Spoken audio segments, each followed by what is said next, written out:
Hello friends आज के video में हम सीखने वाले हैं मोटर स्टार्टर के लिए केबल, एमसीबी, कॉन्टेक्टर एवं ओवरलोड रिले साइज सिलेक्शन किस तरह किया जाता है। आज के वीडियो में हम प्रैक्टिकली समझने वाले हैं। फॉर एग्जांपल हम 10 HP की कोई मोटर को रन कर रहे हैं, तो इसके लिए स्टार्टर कंपोनेंट का सिलेक्शन किस तरह किया जाएगा, आज के वीडियो में हम यही सीखने वाले हैं। तो चलिए स्टार्ट करते हैं और समझने की कोशिश करते हैं।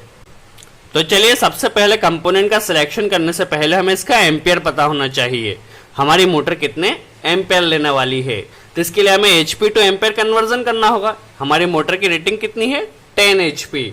तो 1 HP में होता है 746 वाट होता है। तो 10 HP में कितना होगा, 10 इंटू 746। तो हमारा जो HP आएगा यहाँ से हमारा वाट में कन्वर्ट किस तरह होगा, 7460 वाट होगा। हमारी जो 10 HP की मोटर है वो 7460 वाट है। यदि हम इसे किलोवाट में कन्वर्ट करें तो हमारी जो मोटर होगी इसे 1000 से हमें डिवाइड करना होगा, तो 7.460 किलोवाट हो जाएगी।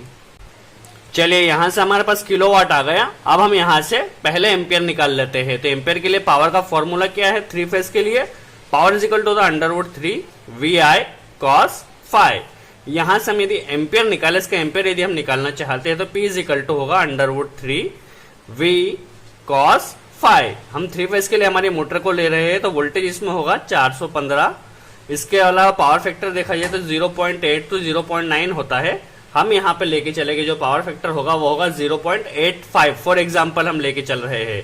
अब इसमें एक और चीज होगी, वो होगी इफिशियंसी। तो इफिशियंसी आपकी मोटर के ऊपर गिवन होती है।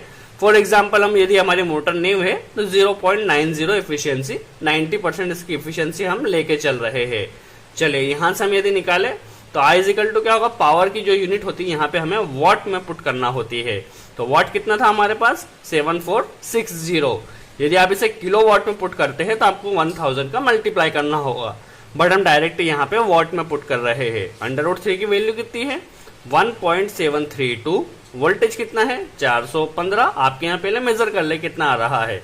पावर फैक्टर हम कितना लेके चल रहे हैं, 0.85। इसके अलावा मोटर की एफिशिएंसी कितनी है, 0.90। यदि हम इसे सॉल्व करें, चलिए यदि हम इसे सॉल्व करें तो हमारा जो एम्पियर आएगा वो कितना आएगा, I इक्वल टू आएगा 13.566 एम्पियर। हमने पहले ही कैलकुलेट करके रखा है। चलिए हमारी जो 3 फेज की 10 HP की मोटर है उसका फुल लोड करंट इतना आएगा। चलिए हम यदि एक्यूरेट कैलकुलेशन करना होते हैं तो हमें इसमें वोल्टेज ड्रॉप भी ऐड करना होगा, जो कि नॉर्मली जो वोल्टेज ड्रॉप होता है वो होता है 2 to 2.5%। फॉर एग्जांपल हम यहाँ पे 2% लेके चल रहे हैं वोल्टेज ड्रॉप को।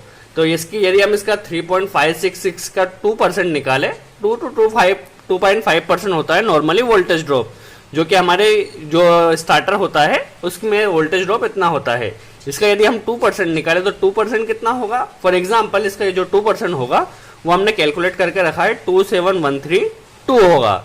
तो ये 2% इसका इतना आ गया वोल्टेज ड्रॉप। तब टोटल करंट कितना होगा, टोटल करंट हम मल्टीप्लाई कर लेते हैं, voltage drop plus full load current. तो इसे हम यदि हम इसे प्लस करते हैं 13.566 प्लस 0.27132, तो हमारे जो फुल लोड करंट मोटर का होगा वो होगा 13.837। चलिए हमारे पास फुल लोड करंट आ गया। अब इसी से हमें सारे कंपोनेंट का साइज सिलेक्शन करना होगा। सबसे पहले हम इसकी केबल का साइज सिलेक्शन करते हैं, कितने स्क्वायर mm की केबल हमें इसमें कनेक्ट करना होगी। चलिए फॉर एग्जांपल हम पहले इसका केबल साइज सिलेक्शन समझ लेते हैं। तो केबल हमारे पास 2 टाइप की होती है, कॉपर केबल और एल्यूमिनियम केबल। तो जो पहले हम समझ लेते हैं, जो कॉपर केबल होती है उसकी टेंसाइल स्ट्रेंथ काफी अच्छी होती है, कंडक्टिविटी काफी अच्छी होती है, जिसके कारण उसकी लाइफ भी ज्यादा होती है और उसकी कॉस्ट भी ज्यादा होती है, जो कॉपर केबल होती है। और एल्यूमिनियम केबल की जो टेंसाइल स्ट्रेंथ कंडक्टिविटी होती है वो एज कम्पेयर टू कॉपर थोड़ी कम होती है। चलिए यदि हम कॉपर की केबल लगाए तो कितने की लगाएंगे, एल्यूमिनियम की केबल लगाए तो कितने की लगाएंगे, यह समझ लेते हैं। तो फॉर एग्जाम्पल जो कॉपर केबल होती है वह आप 1 स्क्वायर mm जो केबल होती है उसमें आप 6 एम्पियर करंट ले सकते हैं। ये इसका दैट मीन सेफ्टी फैक्टर के साथ है। नॉर्मली जो इलेक्ट्रिशियन होते हैं वो जनरली देखा जाए तो बोलते हैं 10 एम्पियर तक एम्पियर ले सकते हैं, बट इसमें इतनी सेफ्टी नहीं रहेगी। यदि आप 6 एम्पियर करंट लेते हैं 1 स्क्वायर mm की केबल के साथ तो आपकी जो केबल है उसकी स्ट्रेंथ काफ़ी अच्छी रहेगी, जिससे उसकी लाइफ भी ज़्यादा रहेगी। और यदि आप एल्यूमिनियम की केबल लगाते हैं तो 1 की जो केबल होगी उसमें आप नॉर्मली यदि आप विद सेफ्टी फैक्टर देखें तो 4 एम्पियर तक करंट दे सकते हैं। वैसे नॉर्मली जो इलेक्ट्रिशियन होते हैं वो 6 to 7 एम्पियर भी एल्यूमिनियम के 1 की केबल में दे देते हैं बट यदि हम विद सेफ्टी फैक्टर देखें तो हमें जो कॉपर केबल होती है 1 में 6 एम्पियर तक देना चाहिए और एल्यूमिनियम केबल में 4 एम्पियर तक देना चाहिए। चलिए हमारा जो करंट है वो करंट कितना है 13.86837।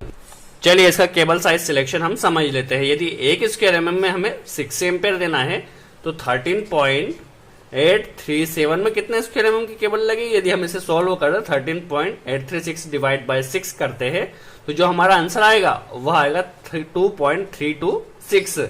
इतने स्क्वायर की कोई केबल तो होती नहीं, तो इसके लिए हमें क्या करना होगा 2.5 की केबल का सिलेक्शन करना होगा। यदि हम 10 HP की कोई मोटर को रन कर रहे हैं विद सेफ्टी फैक्टर तो हमें इसमें 2.5 स्क्वायर की केबल कनेक्ट करना होगी कॉपर की। चलिए यहाँ पे यदि हम एल्यूमिनियम की केबल यदि कनेक्ट करते हैं तो क्या होगा 1 स्क्वायर में 4 एम्पियर होता है, तो दैट मीन्स देखा जाए तो 13.837 एम्पियर यदि हमें देना है तो इसे हम यदि सॉल्व करें तो जो आंसर आएगा 3.549। अब इतने स्क्वायर की कोई केबल तो होती नहीं, तो यदि हम एल्यूमिनियम की कोई केबल लगाते हैं 10 HP की मोटर के लिए तो हमें वहां पे 4 स्क्वायर की केबल लगाना होगी यदि हम एल्यूमिनियम के लगाते हैं तो चलिए इस तरह हमने पहले देख लिया कि कितने स्क्वायर की हमें कॉपर और एल्यूमिनियम की केबल लगाना होगी। अब यदि हम इसका कॉन्टेक्टर और एमसीबी का साइज सिलेक्शन देखें दैट मीन्स कॉन्टेक्टर कितने एम्पेयर का लगेगा एंड एमसीबी कितने एम्पेयर की लगेगी।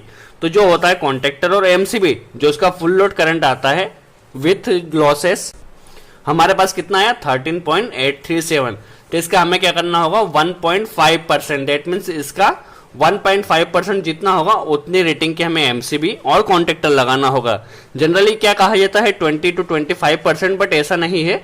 आपकी एमसीबी और कॉन्टेक्टर पे कंटिन्यू रन रहता है तो आप इसमें 50%, दैट मीन्स क्या है जो आपका फुल लोड करंट है उसका 50% जो होता है विथ यदि आप सेफ्टी इसकी लाइफ ज्यादा चाहते हैं, अच्छे से मोटर को रन करना चाहते हैं तो जो उसका फुल लोड करंट है उसका 50% ज्यादा कॉन्टेक्टर और एमसीबी लगाए।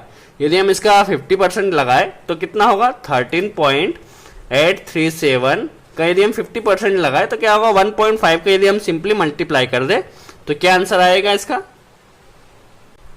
20.75। इसका जो आंसर आएगा वह आएगा 25.7555। दैट मीन्स चलिए इसका 50% इतना है। अब जो कॉन्टेक्टर हमें लगाना होगा वो हमें मिलता है दैट मीन्स देखा जाए तो 10 का भी मिलता है, 16 का मिलता है, 20 का मिलता है और 25 एम्पेयर का मिलता है। तो हम इसमें नॉर्मली यदि 20 एम्पेयर का भी लगा सकते हैं बट विद सेफ्टी देखा जाए तो हमें 25 एम्पेयर का कॉन्टेक्टर इसमें लगाना होगा यदि हम 10 HP की मोटर को रन कर रहे हैं विद सेफ्टी फैक्टर। क्योंकि कॉन्टेक्टर क्या होता है बार बार ऑन ऑफ होता रहता है तो उसके कारण कॉन्टेक्टर पर लोड पड़ता है तो थोड़ा ज्यादा रेटिंग का ही हमें लगाना होगा। तो इसके लिए नॉर्मली हम देखा जाए तो 25 एम्पेयर का कॉन्टेक्टर इसमें लगाना होगा। चलिए अब हम देख लेते हैं कितने रेटिंग के एमसीबी। तो एमसीबी भी हमें 20 जो एम्पेयर होता है उससे ऊपर की ही एमसीबी भी इसमें कनेक्ट करना होगी जो कि सर्किट ब्रेकर होता है।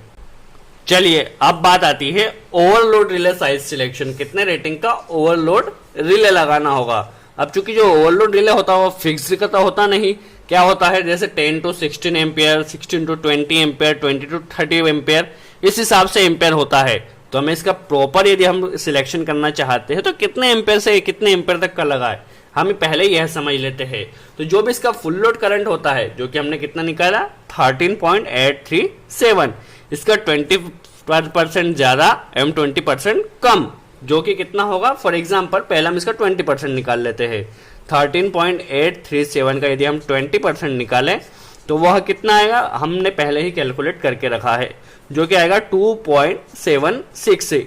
इसका 20% इतना आया तो अब इसका 20% लेस एंड 20% मोर कितना होगा पहले हम इसका लेस निकाल लेते हैं।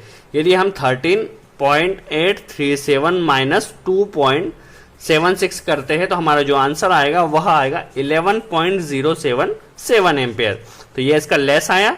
अब हम इसका मोर निकाल लेते हैं तो क्या होगा 13.837 प्लस 2.76। तो यह जो एम्पेयर आएगा वह आएगा 16.5 9.7। अब इसमें ओवरलोड रिले हमें कितने का लगाना होगा, जिसमें मिनिमम एम्पियर 11 एम्पियर रहे और मैक्सिमम एम्पियर 16 एम्पियर रहे। तो इस रेटिंग के बीच का जो भी ओवरलोड रिले लगे हम इसमें लगा सकते हैं। सो फ्रेंड्स, इस तरह हमने देखा यदि 10 HP की कोई मोटर है तो उसका फुल लोड करंट कितना होगा 13.566। इसका यदि वोल्टेज ड्रॉप के साथ देखा जाए 2% तो इतना करंट आएगा 13.837। केबल कितने की लगा, यदि हम कॉपर केबल लगा रहे तो 2.5 की लगेगी, एल्यूमिनियम केबल लगा रहे तो 4² mm की लगेगी। कॉन्टेक्टर हमें 25 एम्पेयर का लगाना होगा, एमसीबी भी इतने की ही लगाना होगी। इसके अलावा जो ओवरलोड रिले होगा वो हमें 11 to 16 एम्पेयर के बीच का लगाना होगा। तो फ्रेंड्स, आई होप आपको हमारा यह वीडियो अच्छा लगा हो। वीडियो कैसा लगा कमेंट्स में जरूर बताएं और इस टॉपिक से रिलेटेड जो भी डाउट्स हो उससे कमेंट्स में जरूर पूछें, हम पूरी कोशिश करेंगे उसका जवाब दे सके। तो फ्रेंड्स, आज के लिए इतना ही। Thanks friends.